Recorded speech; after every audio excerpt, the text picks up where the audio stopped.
Where's the wealthiest place in the world? It's not China, it's not Dubai, it's the graveyard.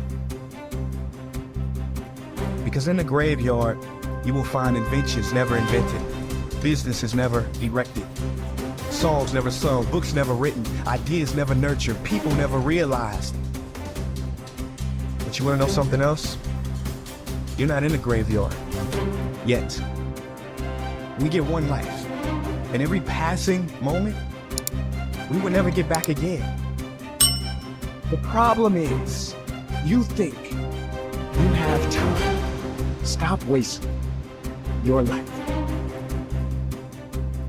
How many hours a day you waste, or how many hours a week you waste. And the classic answer is something like 4 to 6 hours a day. You know, inefficient studying, watching things on YouTube that not only do you not want to watch, that you don't even care about, that make you feel horrible about watching after you're done. That's probably 4 hours right there. You know, you think, well, that's 25 hours a week. It's 100 hours a month. That's 2.5 full work weeks. It's half a year of work weeks per year. And if your time is worth $20 an hour, which is a radical underestimate, it's probably more like 50 if you think about it in terms of deferred wages.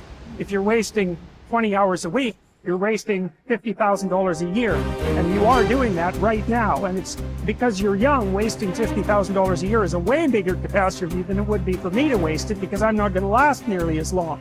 And so if your life isn't everything it could be, you could ask yourself, well, what would happen if you just stopped wasting the opportunities that are in front of you?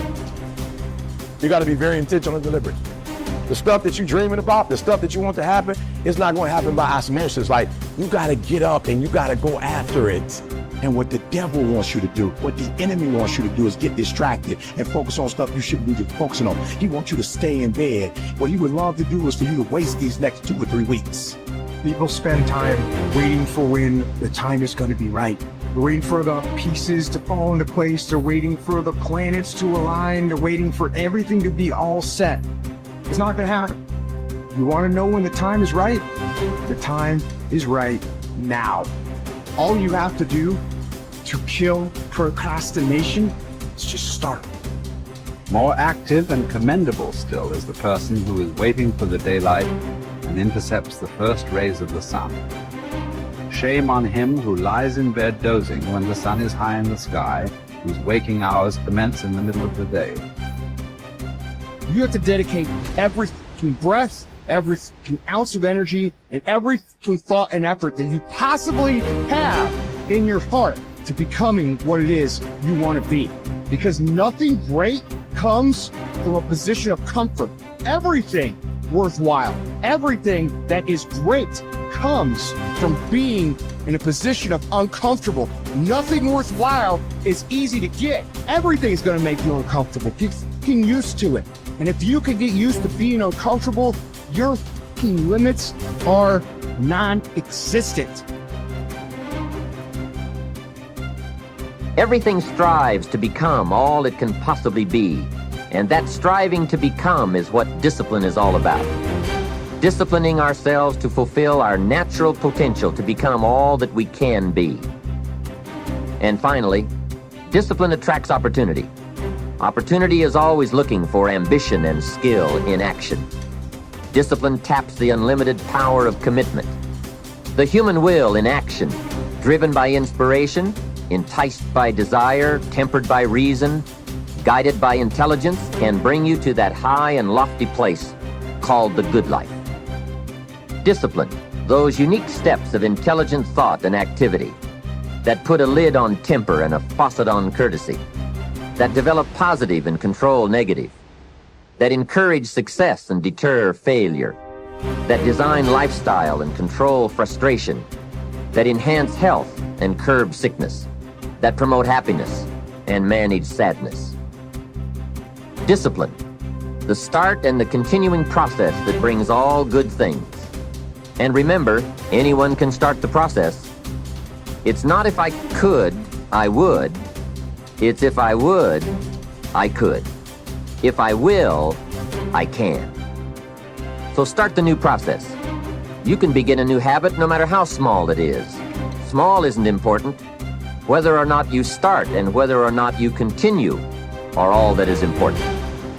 And don't be deluded by an affirmation. Only affirm what you are truly prepared to do. Many of us delude ourselves with our words into believing that we're making changes and making progress, when in fact our daily activity is taking us in the exact opposite direction of our affirmations. Why would you walk in the opposite direction of your dreams?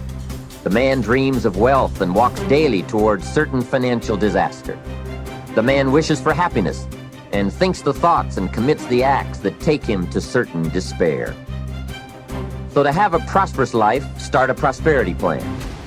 To become wealthy, start a wealth plan. Remember, you don't have to be wealthy to have a wealth plan. A person with no means can have a rich plan. If you are ill, start a health plan. If you don't have energy, start an energy plan. If you don't feel good, start a feel-good plan. If you're not smart, start a smart plan. If you can't, start a can plan. If you haven't, start a have plan. Anyone can. Even a bad person can start hearing good messages and reading good books. Recognize that the start of the better life, the happy life, the wealthy life, is today. This is exciting. Both the process and the result can begin today. Start the new journey today. If you think of a new idea, today is the day to begin the discipline of putting that idea into action. Set this day up as a long, busy, exciting start for your new life. Get your first book for your new library today. Begin your new practice of setting goals today.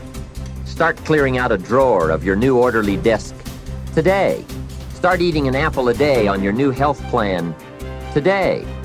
Put some money in your new investment for fortune account today. Start reading with intensity for your new wealth of mind plan today. Write a postponed letter today. Make a delayed telephone call today. Pick up your camera and take a picture of something to start your new treasury of photographs today. Get some momentum going on your new commitment to the better life. See how many activities you can pile on in this first day. Go all out.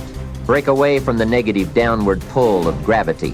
Start the thrusters going. Prove to yourself that waiting is over, hoping is past, and that faith and action have now taken charge. It's a new day, a new beginning for your new life. With discipline, you can't believe the list of positive moves you can make in the first day of your new beginning. What have you got to lose? Only the despair and fear and guilt of the past. Only the dissatisfaction and unhappiness and lack of fulfillment of the past. Only the frustration and low self-esteem of the past. Don't let yourself forget how many doctors have died, furrowing their brows over how many deathbeds, how many astrologers after pompous forecasts about others' ends, how many philosophers after endless disquisitions on death and immortality, how many warriors after inflicting thousands of casualties themselves, how many tyrants after abusing the power of life and death atrociously, as if they were themselves immortal. How many whole cities have met their end? Haile, Pompeii, Herculaneum, and countless others. And all the ones you know yourself, one after another. One who laid out another for burial and was buried himself, and then the man who buried him, all in the same short space of time. In short, know this: human lives are brief and trivial. Yesterday, a blob of semen. Tomorrow, embalming fluid, ash. To pass through this brief life as nature demands. To give it up without complaint. Like an olive that ripens and falls. Praising its mother, thanking the tree it grew on. If you do the task before you, always adhering to strict reason with zeal and energy and yet with humanity, disregarding all lesser ends and keeping the divinity within you pure and upright, as though you were even now faced with its recall. If you hold steadily to this, staying for nothing and shrinking from nothing, only seeking in each passing action a conformity with nature and in each word and utterance a fearless truthfulness, then the good life shall be yours. And from this course, no man has the power to hold you back. Soon you'll be ashes or bones, a mere name at most. And even that is just a sound, an echo. The things we want in life are empty, stale and trivial. Dogs snarling at each other, quarreling children, laughing and then bursting into tears a moment later. Trust, shame, justice, truth, gone from the earth and only found in heaven. Why are you still here? Sensory objects are shifting and unstable. Our senses dim and easily deceived. The soul itself a decoction of the blood. Fame in a world like this is worthless. And so, wait for it patiently, annihilation or metamorphosis. And until that time comes, what?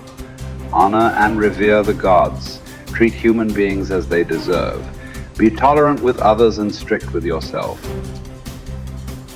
Remember, nothing belongs to you but your flesh and blood, and nothing else is under your control.